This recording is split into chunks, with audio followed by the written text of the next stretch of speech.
acerca, hoy vamos a ser bastante puntuales en cuanto a la situación actual de los presos políticos y las detenciones, o cómo han aumentado, incrementado las detenciones, sobre todo desde diciembre hasta ahora. Y posteriormente le daremos la palabra a Gonzalo Imión también para hablar de otros temas que están ocurriendo dentro del contexto del uso de la represión política en Venezuela. Primero, tenemos actualmente aquí el número actual de presos políticos de esta semana. Son 269 presos políticos al día de hoy calificados por el Foro Penal, entre los cuales 20 son mujeres, 249 son hombres, y la mayoría de los presos políticos sigue siendo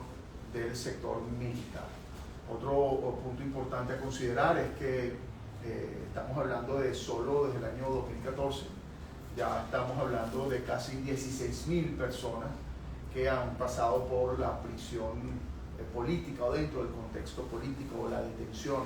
de carácter, digámoslo, o político, y más de 9.000 personas, que este es un número importante, ese conjunto de personas detenidas en este tiempo, se encuentran todavía con medidas restrictivas a su libertad, es decir, medidas cautelares,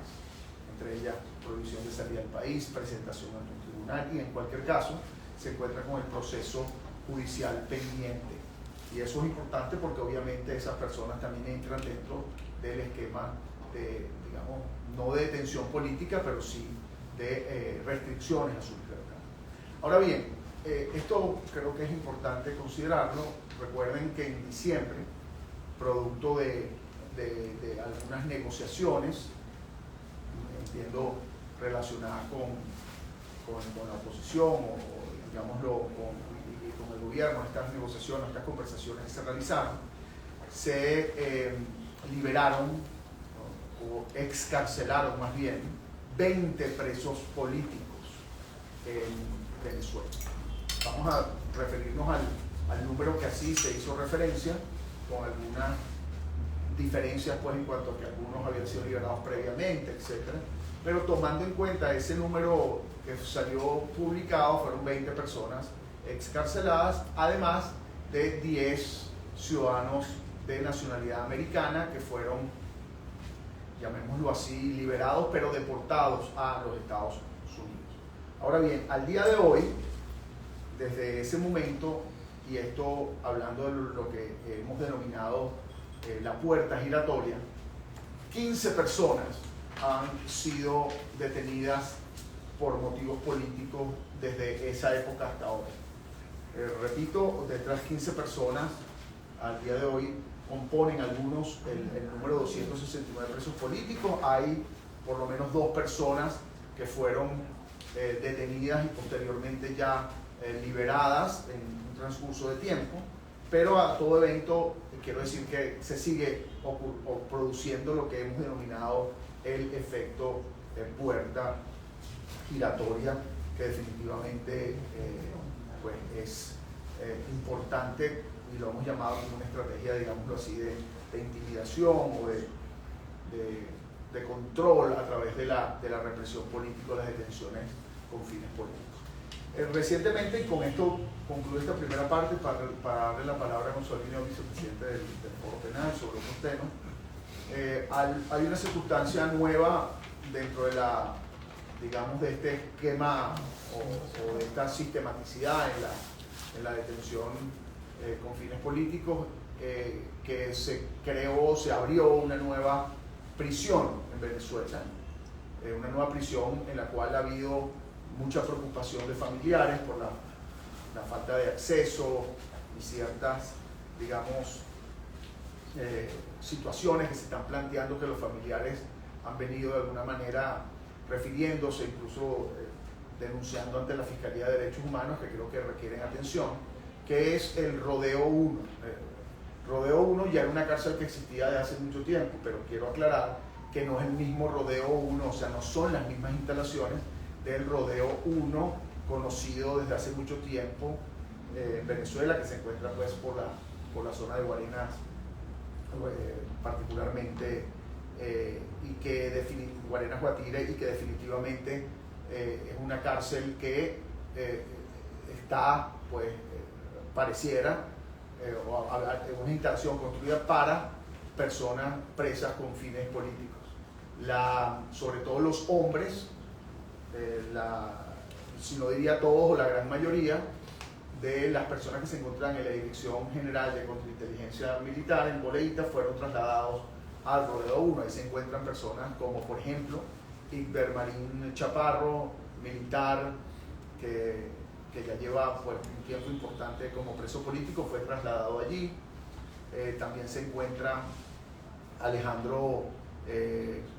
González, el ex marido, ex esposo de Rocío San Miguel, se encuentra también allí en esta cárcel política, y otra serie de personas que se encontraban en la Dirección de Contrainteligencia Militar, incluyendo por ejemplo a Juan Carlos Marrufo, esposo de María Auxiliadora Delgado Taboski. María Auxiliadora, sin embargo, la mantienen en la Dirección General de Contrainteligencia Militar. Es una cárcel donde hasta ahora solo hay hombres detenidos con fines políticos, y bueno, ha habido, repito,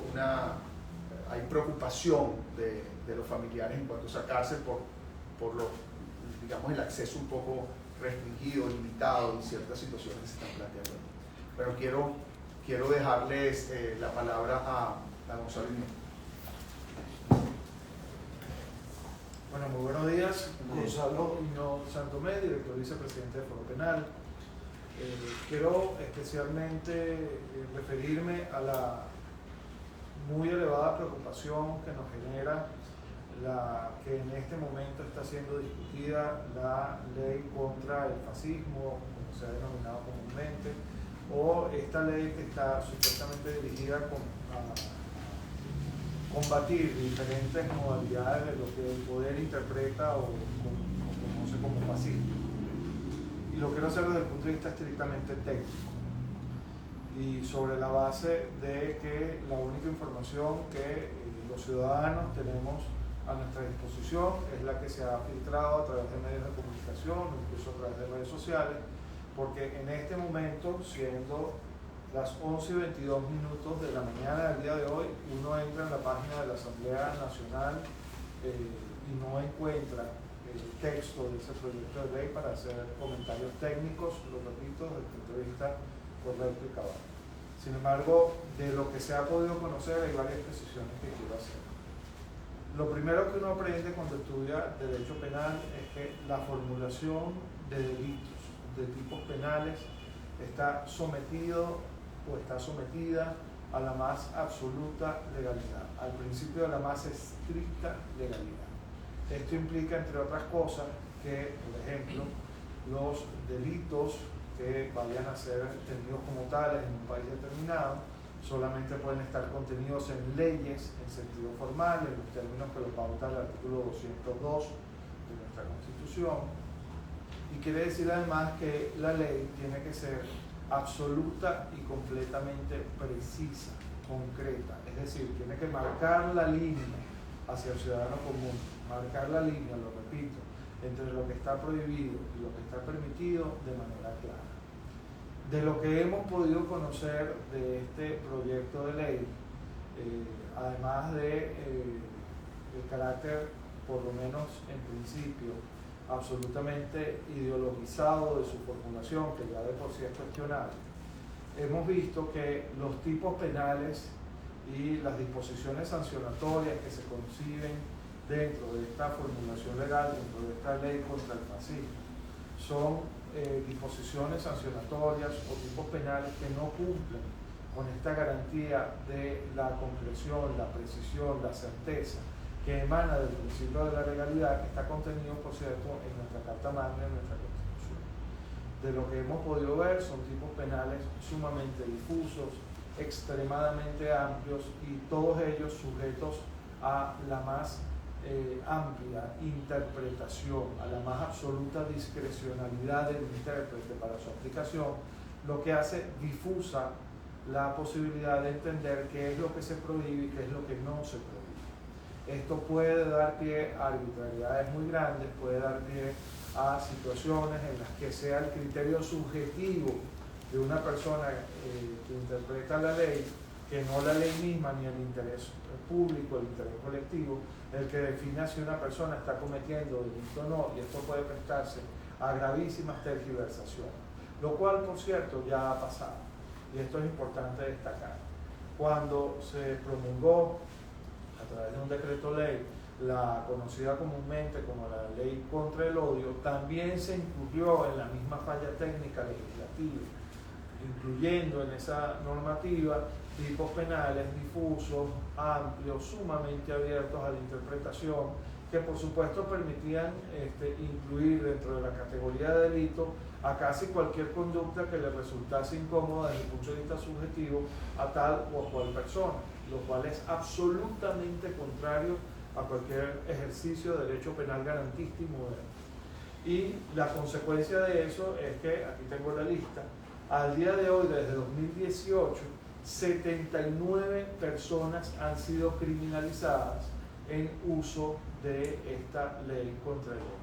Si esto pasó con la ley contra el odio, no hay garantía alguna de que, tal y como aparentemente está formulada el día de hoy en la ley contra el fascismo, se sigan utilizando las mismas fórmulas que, hay que decirlo, son francamente desconocedoras del principio de la legalidad, y que esto conlleve pues a la criminalización arbitraria, contraria a los principios penales fundamentales de personas por el simple hecho de pensar diferente. Se le está dando un golpe muy fuerte, no solamente a las garantías penales que están recogidas en la Constitución de la República Bolivariana de Venezuela, sino además a la libertad de expresión, a la libertad de conciencia y a la expresión del propio pensamiento, de las propias ideas, mientras esta expresión del propio pensamiento, de las propias ideas, no sea violenta.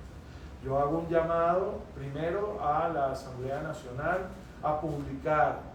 ese texto, a que permita que la ciudadanía conozca qué es lo que se está debatiendo allí de manera cierta, de manera oficial. Pero más allá de eso, también les hago un llamado a llamar, valga la redundancia, a quienes conocen del tema penal para que los asesoren en la manera de formulación y de redacción de los tipos penales, no solamente en esta ley, sino en cualquier otra ley que se proponga, para evitar incurrir en excesos o en errores autoritarios que, por encima de todo, son absoluta y completamente contrarios a lo que pauta la Constitución de la República Bolivariana de Venezuela.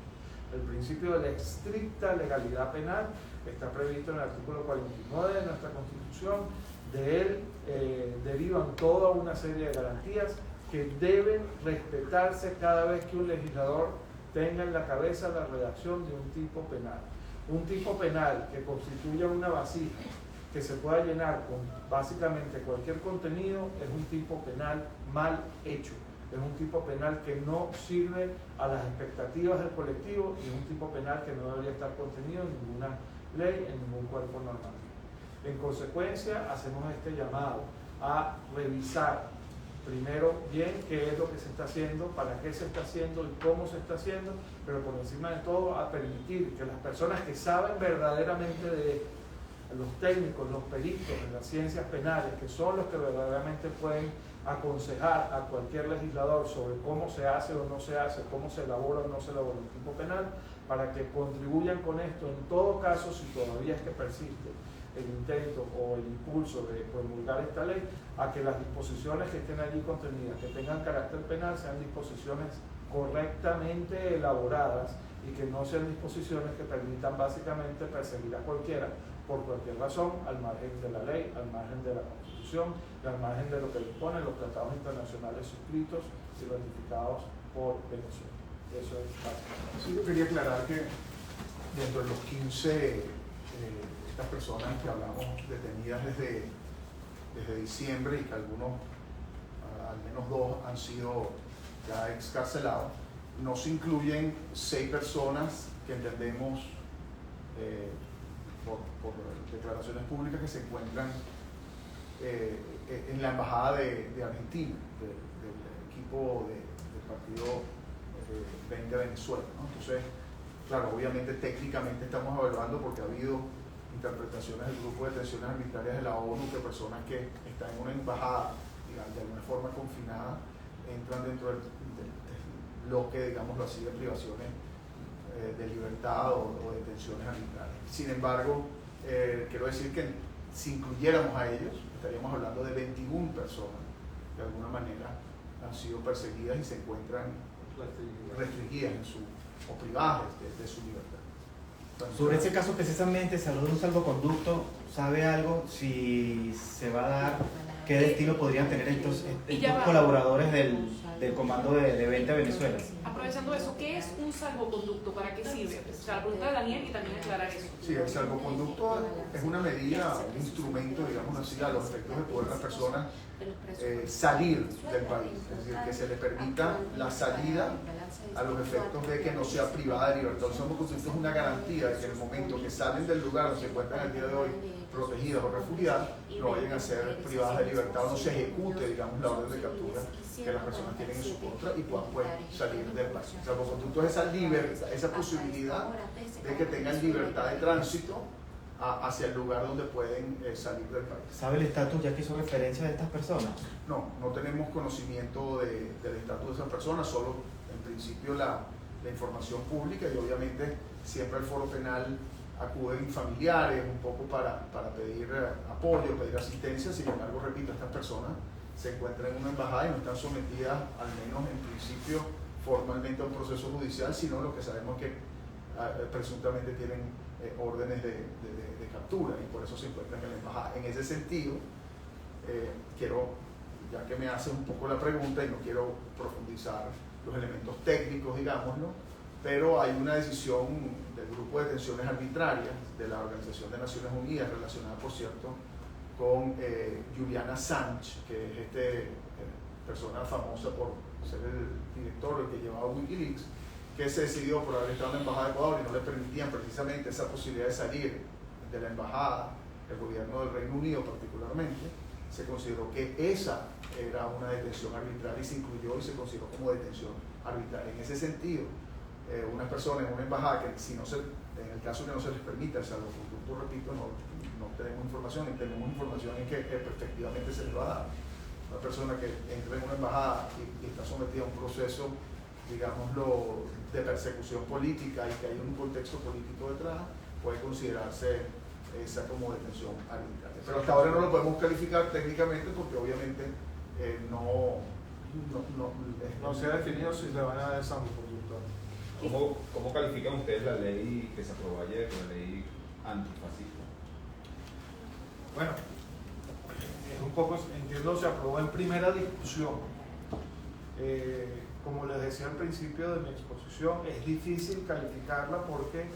el texto de la ley no es público. A esta hora no está publicado en, por ejemplo, la página oficial de la Asamblea Nacional de la República Bolivariana de Venezuela. Lo que se ha filtrado a través de los medios de comunicación, de las propias manifestaciones públicas de quienes están involucradas en esta ley y también un poco a través de las redes sociales, preocupa mucho porque primero es una ley que pareciera estar redactada no desde una perspectiva técnico-legislativa correcta, sino desde una perspectiva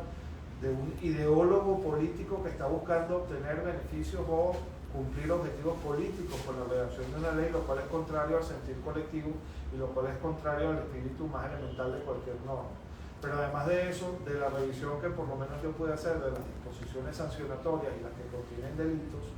me di cuenta de que si esas son las disposiciones, y lo voy a poner de nuevo en condicional, si esas son las disposiciones que se están discutiendo y que fueron aprobadas el día de ayer, son disposiciones penales que están mal hechas. Y están mal hechas, ¿por qué? Porque no permiten conocer al ciudadano común, como lo ordena el principio de la legalidad, con certeza, con claridad, con precisión,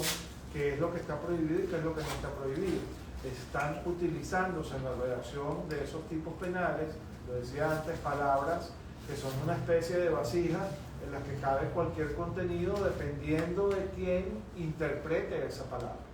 Entonces, si tú manejas una ley penal con ese criterio, lo que tienes es una ley penal imprecisa, que no es concreta, que no define perfectamente y cabalmente como debería serlo cuál es el ámbito de su aplicación, ni define verdaderamente cuál es la conducta que se va a castigar. Y el problema está en que cuando tú dejas que sea el intérprete de la ley, el que decida todos esos aspectos, normalmente se incurre en arbitrariedades, normalmente se incurre en casos de criminalización indebida o se incurre en el, por ejemplo, pase de facturas políticas sin ninguna base. Y para reforzar esto, traigo el ejemplo de